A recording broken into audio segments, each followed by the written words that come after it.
From Heterodox Academy, I'm Zach Rausch. Today, one perspective on a highly contentious topic, critical race theory.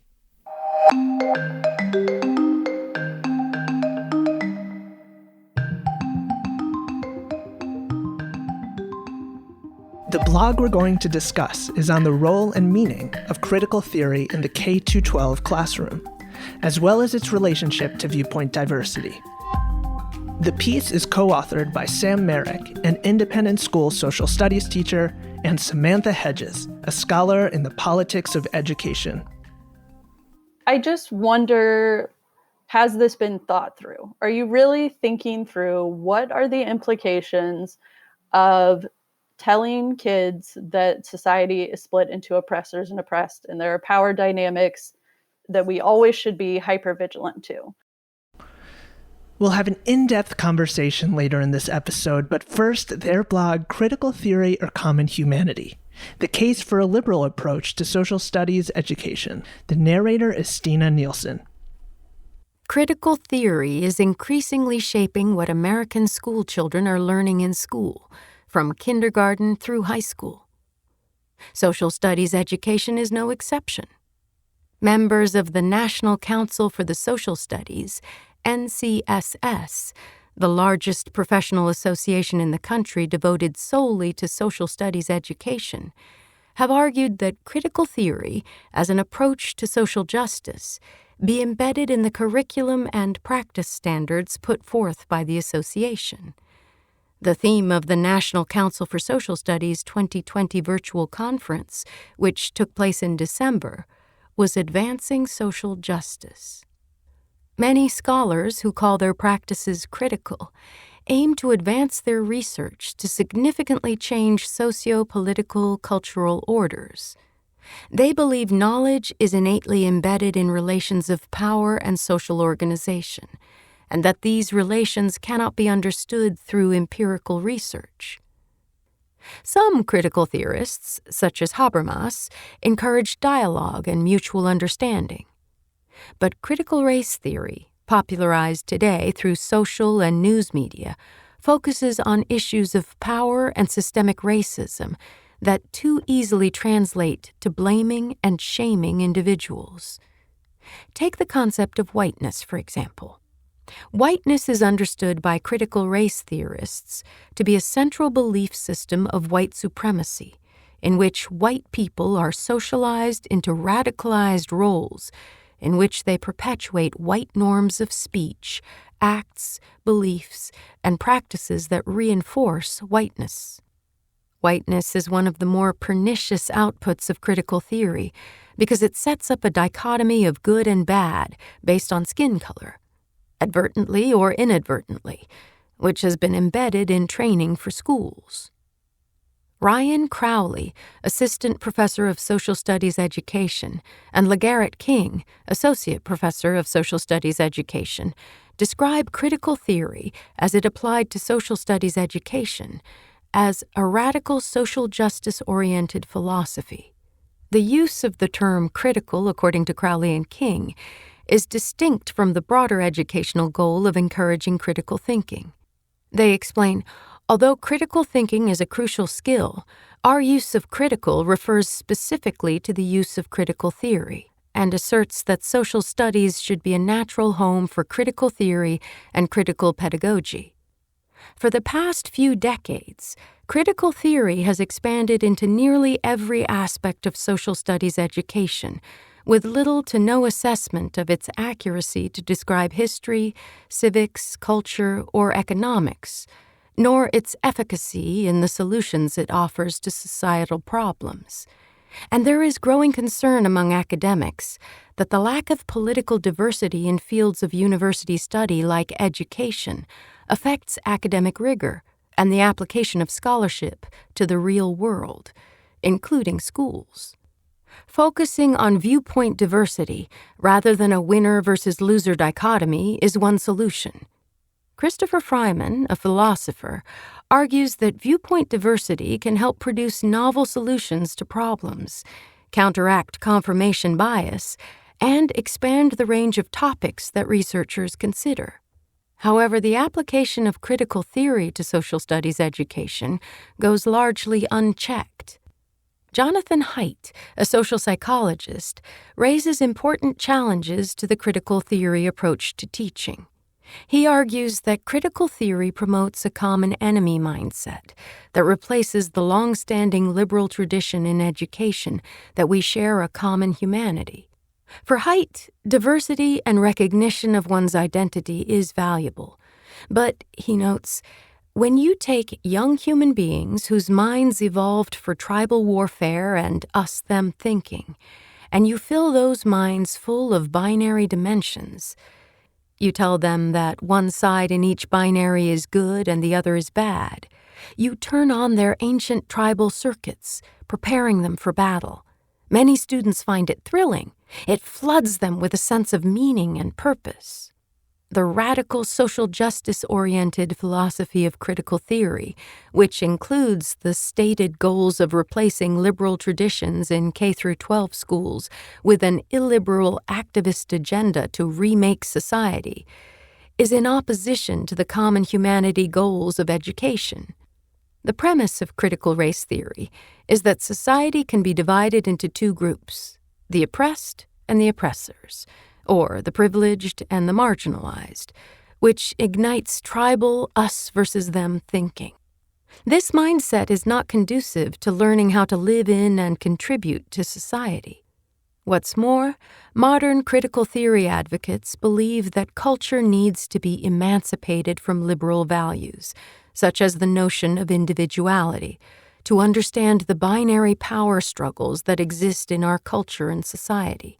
What's more, modern critical theory advocates believe that culture needs to be emancipated from liberal values, such as the notion of individuality, to understand the binary power struggles that exist in our culture and society.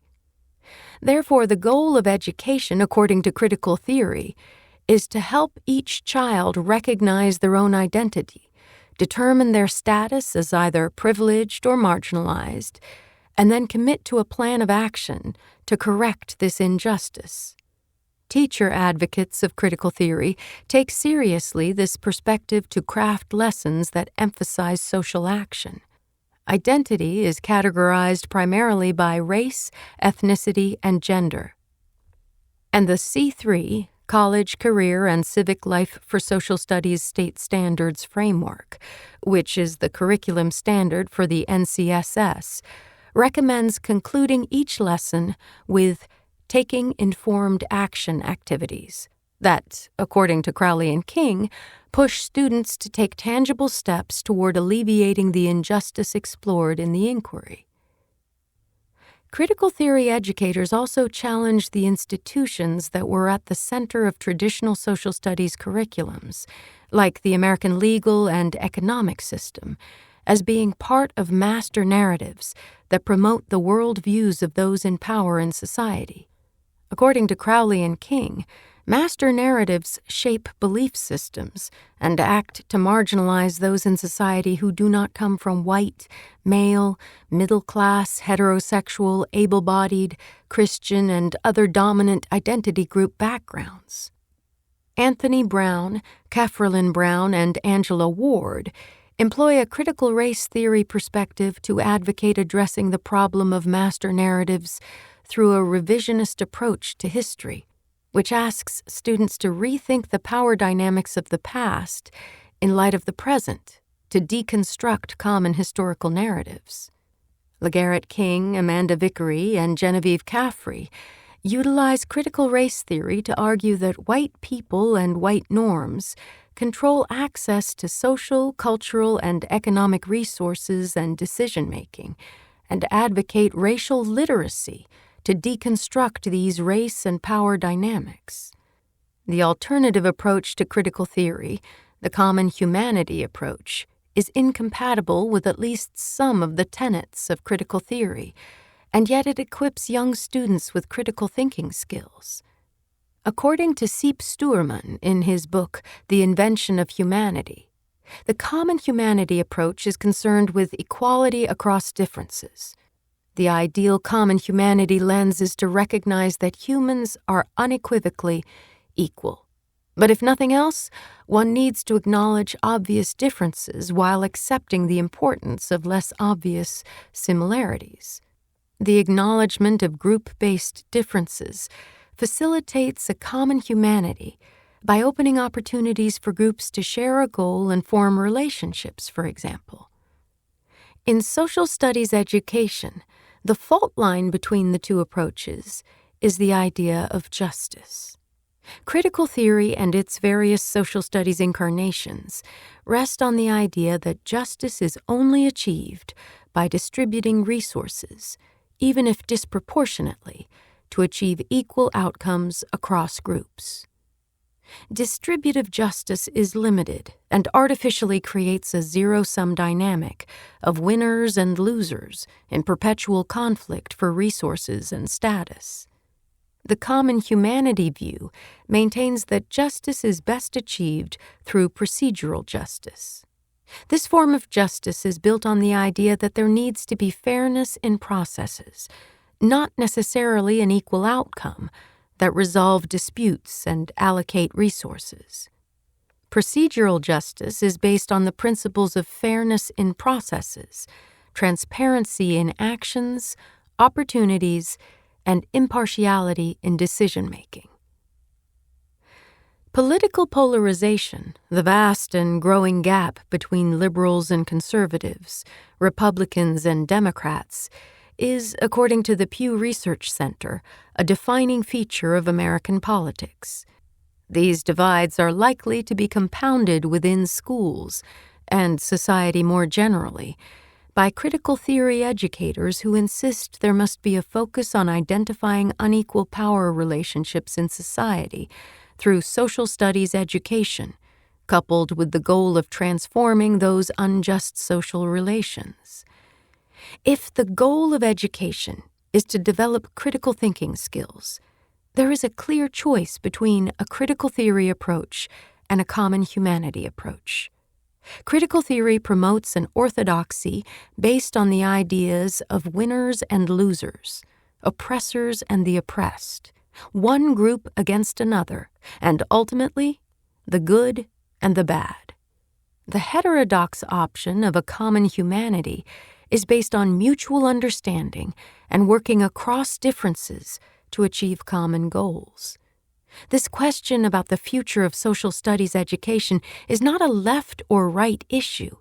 It's a question of how to best equip children to participate in a democratic society as adults. Understanding society through the lens of a common humanity is better suited than critical theory to meet this goal. Stina Nielsen narrating the blog Critical Theory or Common Humanity. Co-author Samantha Hedges is with us now. The blog was published in February of last year before Samantha joined our full-time staff. The opinions expressed were those of the authors and do not necessarily represent the views of Heterodox Academy. So there has been an enormous amount of discussion about critical theory in education, especially over the past year. Why did you choose to enter the discussion and write your piece? Sure. So first, I just want to acknowledge that it's co-authored. So the other author, Sam Merrick, he is a high school social studies teacher. So him and I collaborated because of our mutual concern about the application of critical race theory in particular in K through 12 education. But he, as the social studies teacher, had more that side of it to say about the issue. So that's why we focus specifically on social studies education. I don't have an issue with critical race theory or critical theory being used as a lens to conduct research. It's more how it's being implemented in the classroom. And I would say that that's not totally the fault of the critical theorist. It's more a translation, how people interpret it and then bring it in. So the idea that society is split into the oppressors and oppressed, and that, there are power dynamics at play in every aspect of society, which is a prominent theme in critical theory. When you bring that into a classroom of kids in a diverse society, and not just, racially, ethnically diverse, but diverse in a lot of different ways. So when you bring kids together and then you're telling them that some of them are oppressed and some of them are oppressors by virtue of characteristics that they cannot control, it just does not set up a healthy learning environment. Despite all the flaws that you really drive home in the article, why do you think that it has become so entrenched in schools? I mean, I would say this is what I suspect because I currently don't work in a K through 12 environment, but I suspect that its prevalence in schools of education is how it got picked up. There was probably more than half of my fellow PhD students use some sort of critical theory lens. And their, PhD students are often the ones teaching undergrads. So they're teaching the pre-service teachers who will enter the classroom. And so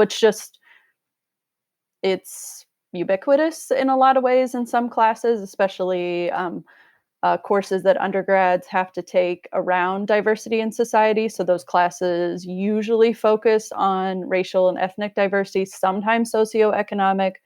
And if the faculty or PhD students who are teaching those pre-service teachers, then they're likely also teaching through that lens because there is critical pedagogy is also a line of critical theory, like how you teach in a critical theory way.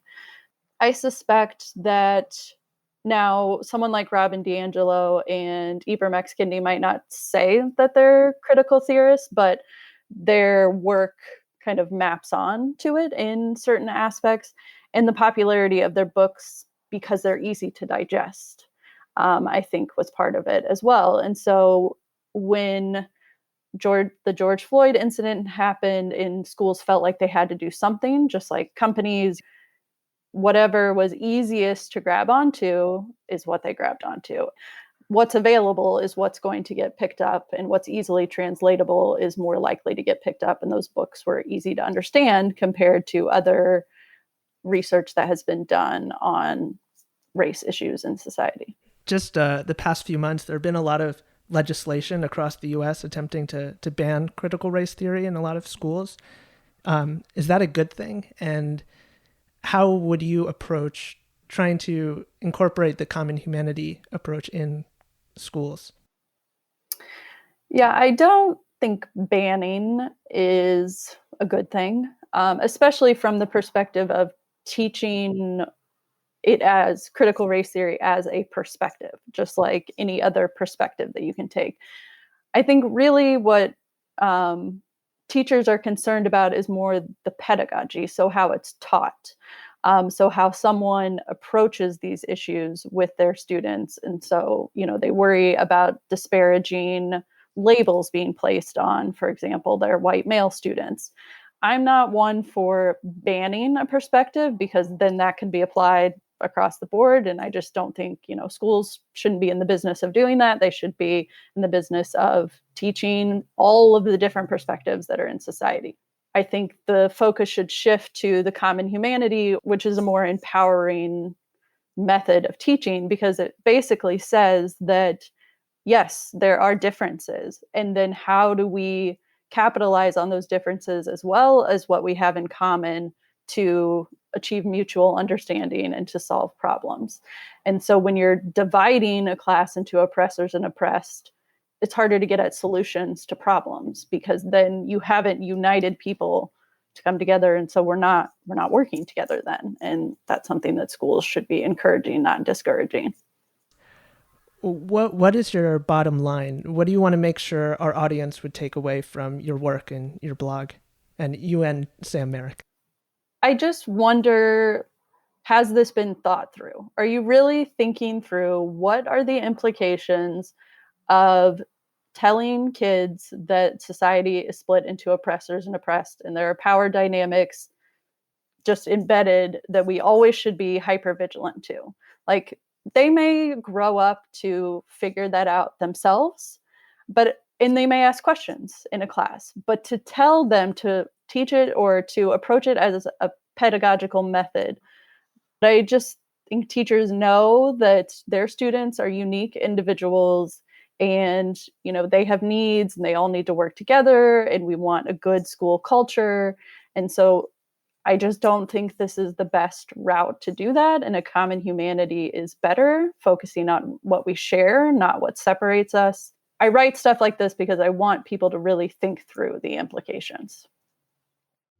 Samantha Hedges with her personal view on critical theory in K-12 education.